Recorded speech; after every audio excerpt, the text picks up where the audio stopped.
العلیم من الشیطان الرجیم بسم اللہ الرحمن الرحیم۔ سورۃ الجن، آیات 28، پیراگراف 3۔ پہلا پیراگراف، جنات میں قرآن کا علم رکھنے والے مسلمان موجود ہیں۔ دوسرا پیراگراف، مشرکین مکہ کو تنبیہ، وارننگ۔ تیسرا پیراگراف، منصب رسالت محمدی صلی اللہ علیہ وآلہ وسلم کی وضاحت۔ مرکزی مضمون، ہر صلاحیت رکھنے والا قرآن سے استفادہ کر سکتا ہے، چاہے وہ انسان ہو یا جن۔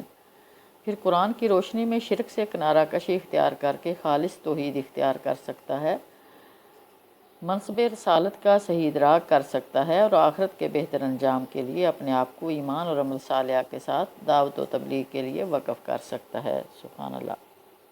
زمانہ نزول سورۃ الجن غالباً سورۃ الاحقاف کے ساتھ سفر طائف سے واپسی پر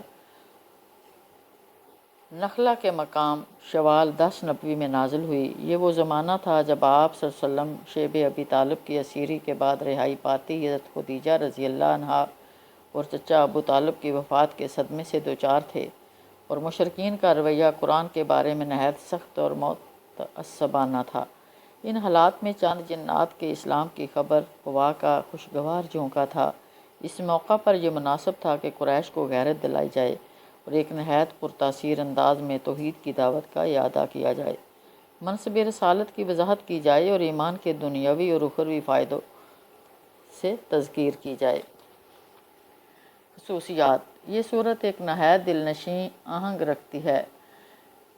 نمبر 2، اس صورت میں توحید، رسالت اور آخرت کے عقیدے کی دعوت کا ایک نئے زاویے سے اعادہ کیا گیا ہے۔ نمبر 3، اس صورت میں آزادی اختیار کے صحیح استعمال کا حکم دیا گیا ہے جو صرف 2 مخلوقات انسانوں اور جنات کو عطا کی گئی ہیں۔ سورۃ الجن کا کتابی ربط، نمبر 1، پچھلی سورۃ نوح میں دعوت بتائے گئے تھے۔ حضرت نوح علیہ السلام کی طویل دعوت کی سچی داستان اور ان کی قوم کی تکذیب بیان کی گئی تھی۔ یہاں سورہ جن میں جنات کے قبول اسلام اور تصدیق کا ذکر ہے، مسلمان ہو جانے والے جنات سے سبق حاصل کرنے کا مشورہ۔ اگلی سورۃ مزمل میں ایمان لانے کے بعد کے مراحل کا تذکرہ کیا گیا ہے۔ نماز تہجد، انفاق، ذکر اور استغفار کے نتیجے میں قبول اسلام کے بعد توحید پر استقامت کی صلاحیت پیدا ہوتی ہے۔ اہم کلیدی الفاظ اور مضامین۔ سورۃ الجن میں توحید کا بیان، دعوت توحید، آیات 3، 12، 18 اور 20۔ متخذ صاحبۃ ولا ولد، اللہ نے نہ تو اپنے لیے کوئی بیوی منتخب کی ہے اور نہ کوئی اولاد۔ آیت 3۔ سورۃ الجن میں انکار آخرت کے مضمون کا تذکرہ، انکار آخرت اور رسالت۔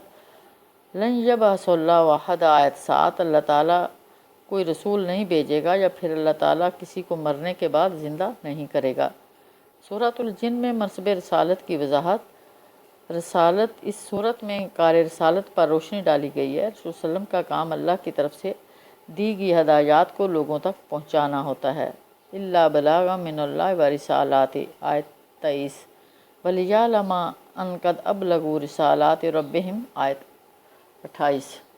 سورۃ الجن میں توحید پر استقامت کے اخروی فائدوں کے علاوہ دنیاوی فائدوں کا ذکر۔ توحید پر استقامت سے اخروی فائدوں کے علاوہ دنیاوی فائدے بھی حاصل ہو سکتے ہیں۔ کھیتیاں سیراب کی جا سکتی ہیں۔ لو استقاموا علی الطریقۃ لاسقیناہم ماء غدقا، آیت 16۔ سورۃ الجن میں جنات کی مذہبی آزادی، خیر و شر کا تذکرہ۔ جنات کو بھی انسانوں کی طرح آزادی اختیار عطا کی گئی ہے، ان میں بھی مسلمون اور فاسقون یعنی ظالم دونوں موجود ہیں۔ من المسلمون و من القاسطون، آیت 14۔ ظالم جنات کو جہنم رسید کیا جائے گا۔ سورۃ الجن کا نظم جلی۔ سورۃ الجن 3 پیراگرافوں پر مشتمل ہے۔ آیات 1 تا 15۔ پہلے پیراگراف میں 9 مسلم توحید پرست جنات کے جذبات کی عکاسی ہے جو داعی اور مبلغ بن گئے تھے۔ سبحان اللہ۔ وہ قرآن کی دعوت کو سن کر ابلیس اور دیگر ظالم وقاصد جنات سے اپنے آپ کو مختلف محسوس کرتے تھے۔ بعض مومن جنات نے اپنے سردار ابلیس کے خلاف سچی گواہی دی۔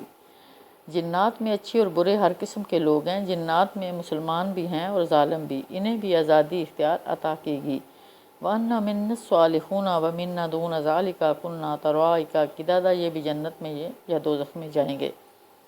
آیات 16 تا 19 دوسرے پیراگراف میں مشرکین کو بتایا گیا ہے کہ تم جیسے انسانوں سے تو بعض جنات ہی بہتر رہے جو شرک سے بیزاری کا اعلان کر کے توحید اختیار کر چکے ہیں۔ یہاں قریش کو تنبیہ اور فہمائش ہے کہ توحید کی دعوت کو مسترد کرنے کا انجام عذاب کی صورت میں ظاہر ہو سکتا ہے اور قبول کرنے پر بے شمار دنیاوی فوائد بھی حاصل ہو سکتے ہیں۔ لَأَسْقَيْنَاهُمْ مَاءً غَدَقًا، لہٰذا انہیں حکم دیا گیا کہ وہ اللہ کے ساتھ کسی اور کا انکار نہ کریں، وہ اللہ کے ساتھ کسی اور کو نہ پکاریں۔ فَلَا تَدْعُ مَعَ اللَّهِ أَحَدًا، آیت 18 اور رسول صلی اللہ علیہ وسلم کو تکلیف پہنچا کر توحید کی دعوت میں روڑے نہ اٹکائیں۔ آیات 20 تا 28 آخری پیراگراف میں چند اصولی باتیں بتا کر رسالت اور منصب رسالت کی وضاحت کی گئی۔ کلی علم صرف اللہ تعالیٰ کے پاس ہے، رسول کو وحی کے بعض باتیں بتائی جاتی ہیں، کلی اختیارات بھی اللہ کے پاس ہوتے ہیں۔ قُلْ إِنِّي لَا أَمْلِكُ لَكُمْ ضَرًّا وَلَا رَشَدًا، رسول نفع و ضرر کا اختیار بھی نہیں رکھتا۔ قُلْ إِنِّي لَن يُجِيرَنِي مِنَ اللَّهِ أَحَدٌ، ہر رسول کی ذمہ داری ہے کہ وہ دعوت توحید دے اور اللہ کے پیغامات لوگوں تک پہنچائے۔ رسولوں کی دعوت کو ٹھکرانے والوں کو جہنم رسید کر دیا جائے گا۔ استغفر اللہ۔ مرکزی مضمون: خوف خدا اور عقل سلیم رکھنے والا ہر انسان اور ہر جن قرآن سے فیض یاب ہو سکتا ہے، پھر قرآن کی روشنی میں شرک سے کنارہ کشی اختیار کر کے خالص توحید اختیار کر سکتا ہے، منصب رسالت کا صحیح ادراک کر سکتا ہے اور آخرت کے بہتر انجام کے لیے اپنے آپ کو ایمان اور عمل صالحہ کے ساتھ دعوت و تبلیغ کے لیے وقف کر سکتا ہے۔ آخر دعوانا ان الحمد للہ رب العالمین۔